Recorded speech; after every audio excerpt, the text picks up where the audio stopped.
Hello students, I am Pooja miss, आपकी English की professor from Augustus Education. और आज हम देखने वाले हैं इंग्लिश कुमार भारती का यूनिट 1 का 1.4 जो कि एक पोएम है all the world a stage. तो आइए देखते हैं all the world a stage का मतलब क्या है। यहाँ पर विलियम शेक्सपियर कह रहे हैं कि ये जो दुनिया है ये स्टेज की तरह है। स्टेज जिसे हम हिंदी में रंगमंच भी कहते हैं, यहाँ पर दुनिया को रंगमंच से कंपेयर कर रहे हैं।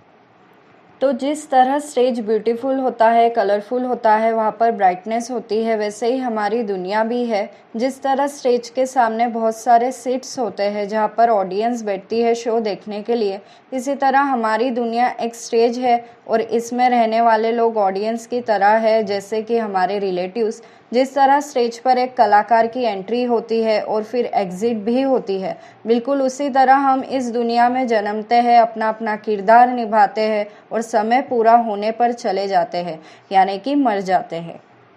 ये पोएम विलियम शेक्सपियर ने लिखी है। आइए पहले विलियम शेक्सपियर की शॉर्ट बायोग्राफी देख लेते हैं। विलियम शेक्सपियर का जन्म अप्रैल 1564 में हुआ था स्ट्रैटफोर्ड अपॉन एवन टाउन में इन यूनाइटेड किंगडम, और उनकी डेथ 23 अप्रैल 1616 में हुई थी एट द एज ऑफ 52 उनके ही होम टाउन में। William Shakespeare was an English poet, playwright, and actor widely regarded as the greatest writer in the English language and the world, prominent dramatist.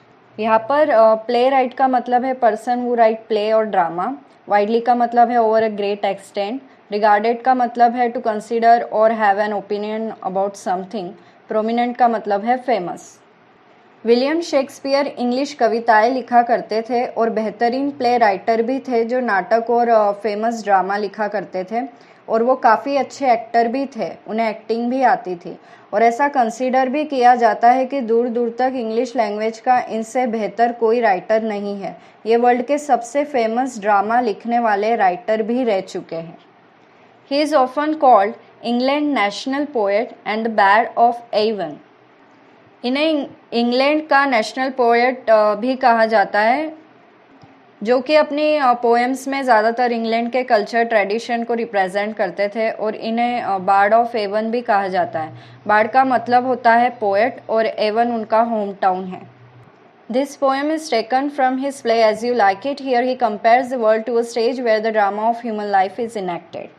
Enacted का मतलब होता है to perform a story या फिर to put something into action. ये poem एक monologue है। Monologue का मतलब होता है स्पीच जो हम ऑडियंस के सामने देते हैं। ये विलियम शेक्सपियर के comedy drama As You Like It से ली गई है। तो उन्होंने अपनी स्पीच में वर्ल्ड को स्टेज कहा है जहाँ से ह्यूमन लाइफ का ड्रामा स्टार्ट होता है। तो आइए बढ़ते हैं पोएम की तरफ। All the world a stage, and all the man and woman merely players. They have their exits and their entrances, and one man in his time plays many part. His acts been 7 ages. यहाँ पर मेली का मतलब है just या फिर only, exit का मतलब है वे आउट, एंट्रांसेस का मतलब है एंट्री। तो सारी दुनिया रंगमंच की तरह है जहाँ पर रहने वाले हर एक आदमी और औरत एक्टर है, कलाकार है। तो जिस तरह एक कलाकार रंगमंच पर आता है, अपना छोटा सा रोल प्ले करता है और फिर चला जाता है, वैसे ही हम इस दुनिया में एंट्री करते हैं, यानी कि जन्म लेते हैं। हम भी अपना छोटा सा रोल प्ले करते हैं और समय ख़त्म होने पर चले जाते हैं, यानी कि मर जाते हैं। एक इंसान अपने समय में काफ़ी सारे पार्ट्स प्ले करता है। एक इंसान को 7 एजेस के अलग अलग एक्ट करने पड़ते हैं अपनी पूरी ज़िंदगी में। तो वो 7 एजेस कौन कौन सी है? सबसे पहली एज है न्यू बॉर्न बेबी की, सेकंड है स्कूल बॉय की, थर्ड है लवर की, फोर्थ है फाइटर की, फिफ्थ है जस्टिस की यानी कि न्याय की, सिक्स्थ है पेंटालून की यानी कि जिसमें हम बैगी ट्राउज़र पहनते हैं, जिसे हम पैजामाज भी कहते हैं। सेवेंथ है old age. At first, the infant mewling and puking in the nurse's arm. Infant का मतलब होता है यंग चाइल्ड या फिर बेबी। म्यूलिंग का मतलब होता है क्राई। प्यूकिंग का मतलब होता है थ्रोइंग अप या फिर वोमिटिंग। तो हम सबका पहला किरदार है एक न्यू बॉर्न बेबी का, जो बिलक बिलक कर रोता है अपनी माँ की गोद में जाने के लिए, और तबीयत ख़राब होने के वजह से या ज़्यादा दूध पी लेने की वजह से जब नर्स उसे चेक करने आती है तो नर्स के बाहों में उल्टी कर देता। Then the whining schoolboy with his satchel and shining, mourning face creeping like snail unwillingly to school. यहाँ पर वाइनिंग का मतलब है हाई पिच क्राई, सैचल का मतलब है स्कूल बैग, क्रिपिंग का मतलब है मूविंग स्लोली, अनविलिंगली का मतलब है अगेंस्ट वन विशेस। हम सब का दूसरा किरदार है एक रोने वाले स्कूल बॉय का, जिसके कमर पर जैसे ही स्कूल बैग लगाई गई वैसे ही वो ज़ोर ज़ोर से रोने लगता है, पेट दुखने का नाटक करने लगता है। यहाँ पर शाइनिंग मॉर्निंग फेस का मतलब है फुल एनर्जेटिक एंड जॉयफुल।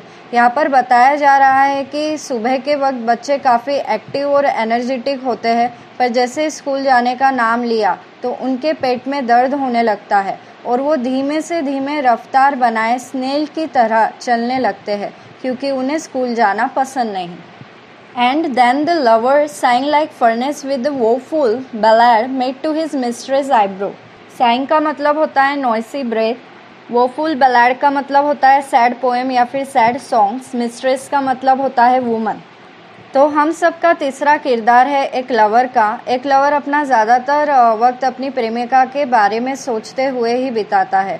उसकी नज़रें अपनी प्रेमिका को देखने के लिए ही तरसती रहती है और जब कभी वो नहीं आती है लवर बहुत उदास हो जाता है। यहाँ पर लवर को साइंग लाइक फर्नेस बताया गया है, मतलब ऐसा कहा गया है कि जैसे भट्टी जलती है उसमें आग की लपटें शोर मचाती है, तो मानो ऐसा लगता है जैसे भट्टी दुख भरी अपनी आखिरी सांसें ले रही हो। उसी तरह एक लवर की हालत हो जाती है, वो अपनी प्रेमिका की याद में दुख भरी सांसें ले रहा होता है और उसकी आंखें या फिर उसके आईब्रोज पर सैड पोएम्स लिखता है जो उसे सुकून दे सके। Then a soldier full of strange oaths and bearded like the part, jealous in honor, sudden and quick in quarrel, seeking the bubble reputation even in the cannon mouth. यहाँ पर oath का मतलब है प्रॉमिस, बियर्डेड का मतलब है growth of hair on the chin and lower cheeks of the man face. Pard जो है वो पोएटिक शॉर्ट फॉर्म है लेपर्ड का। जेलस का मतलब है unhappy and angry because someone has something that you want. Quarrel का मतलब है फाइट। सेकिंग का मतलब है डिज़ायर टू ऑब्टेन। रेपुटेशन का मतलब है स्टेटस या फिर पोजीशन। कैनन माउथ का मतलब है facing great danger to life या फिर फील्ड गन। हम सब का चौथा किरदार है सोल्जर का। यह सोल्जर का मतलब फाइटर या सर्विसमैन है, जहां हम हमारे करियर की शुरुआत में सक्सेस पाने के लिए कुछ नाम कमाने की, कुछ हासिल करके दिखाने की हम शपथ लेते हैं। दिन रात मेहनत करते हैं और इतना लोड लेते हैं कि हमें पता ही नहीं चलता कि हमारी दाढ़ी कब चीता की दाढ़ी की तरह घनी और लंबी हो गई है। अब कंपटीशन इतना होता है कि हमें जो टक्कर दे रहा है उससे हमें जलन होने लगती है। अब जहाँ हम जॉब करते हैं या फिर जिस सोसाइटी में हम रहते हैं, हम नहीं चाहते कि वहाँ हमारे अलावा किसी और को रिस्पेक्ट मिले। हमें सारी की सारी रिस्पेक्ट खुद ही पाने का लालच होता है। हम जल्दी बहुत करते हैं, जैसे कि जल्दी से डिसीजन ले लेना या बिना सोचे समझे किसी से भी झगड़ लेना। हमें ये इच्छा होती है कि हमारी रेपुटेशन हमेशा रहे, कायम रहे, पर राइटर ने यहाँ पर रेपुटेशन को पानी के बुलबुले की तरह बताया है जो पल भर में ही गायब हो जाती है। इस तरह हमारी पोजीशन, हमारा अच्छा दिखना, जवान दिखना, ये भी पल भर के ही मेहमान है। यहाँ पर कैनन माउथ का मतलब है तोप का मुंह। यहाँ पर राइटर बता रहा है कि हम हमारे रेपुटेशन या रिस्पेक्ट को लेकर इतने पॉजिटिव होते हैं कि इसके सामने हम हमारा जीवन भी दांव पर लगाने के लिए तैयार हो जाते हैं और हमारी रेपुटेशन कायम रखने के लिए हम तोप से उड़ने के लिए भी तैयार होते हैं। And then the justice in fair round valley with good capon line with eyes, savvy and beard of formal cut, full of wise saws and modern instances, and so he plays his part. यहाँ पर justice का मतलब है fair treatment, everyone deserve justice, जिसे हम honesty भी कहते हैं। और विथ गुड केपन लाइन का मतलब है with access fat from careless eating habits. Severe का मतलब है सीरियस। इंटेंसेस का मतलब है एग्जाम्पल। सॉस का मतलब है सेइंग। हम सब का पांचवा किरदार है जस्टिस का, यानी कि न्यायाधीश का। इस स्टेज तक पहुँचते पहुँचते हम काफ़ी ईमानदार हो जाते हैं, हमें सही गलत की समझ होती है, हम काफ़ी तजुर्बेदार हो जाते हैं, हमें इंसाफ करना पसंद होता है, हम फ्री में एडवाइस भी देने लगते हैं।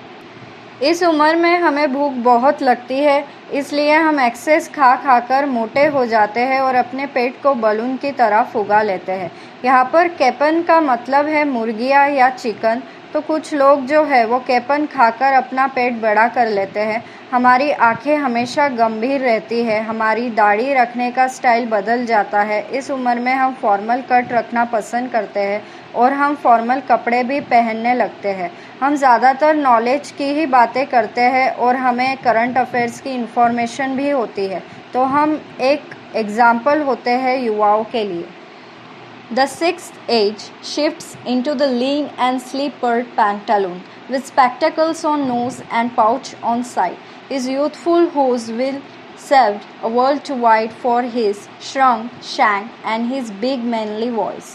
Turning again toward childish trebles, pipes and whistles in his sounds. यहाँ पर लीन का मतलब है थीम, स्पेक्टेकल का मतलब है पेयर ऑफ ग्लासेस, पैंटालून का मतलब है बैगी ट्राउजर्स, यूथफुल होस का मतलब है close fitting covering for legs जैसे कि ट्राउजर्स या फिर सॉक्स, शैंक का मतलब है लेग्स, ट्रिबल का मतलब है 3 times वीकर दैन।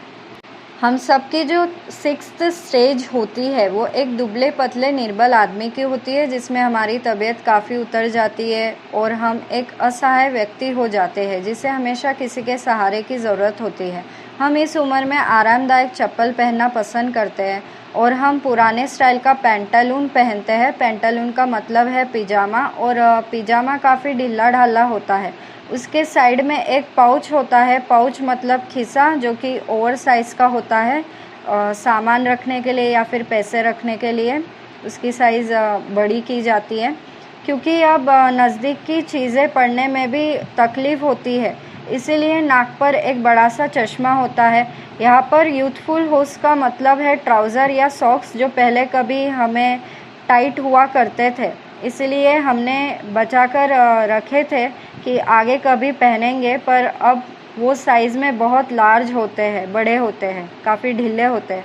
इससे पता चलता है कि जो ओरिजिनल साइज़ थी पहले की अब वो नहीं रही और शरीर सिकुड़ने लगा है, और पहले जो आवाज़ काफ़ी बुलंद आती थी अब वो बच्चों की आवाज़ से भी 3 गुना कम निकलती है। शब्द समझ में नहीं आते, आवाज़ काँपती है और सीटी की तरह आवाज़ निकलती है।